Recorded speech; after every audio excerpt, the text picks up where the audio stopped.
তোরা দুটো মানুষ বাড়িতে থাকিস তাতে তোদের সমস্যা, তোদের এত সমস্যা কিসের? হ্যাঁ, এত ঝামেলা কিসের হয় তোদের? আমি তো বুঝতে পারি না বাবা।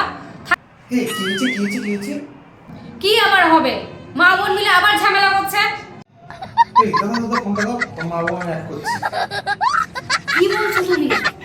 এই মানে কি হতো, তোমার মা বোনের মধ্যে মিল করে দিচ্ছে, এক করে দিচ্ছে, এক করে দিচ্ছে। কেন ঝামেলা করছে সামনে বাড়ি এসে তোর দুজন? ওরা যদি একবারে না বোঝে, ওদের দুবার করে বুঝিয়ে দে। ওরা সবাই তো একবারে বোঝে না, একবারে যদি না বুঝেছে দুবার করে বুঝিয়ে দে, দরকার হলে 3বার করে বুঝিয়ে দে।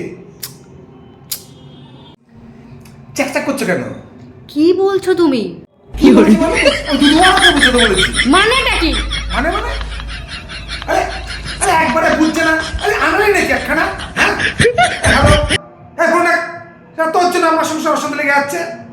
হ্যাঁ রাখ ফোন রাখ। আরে কালী মাসি কি একটা বলেছে আর বুঝতে পারিনি, তা একবারে যখন বোঝেনি তো দুবার করে বুঝিয়ে দিই। কেন তুমি একটা বলতে হবে? দুবার থেকে আমি দুবার বলতে যাচ্ছি, এক কথা বুঝতে পারছো না তুমি?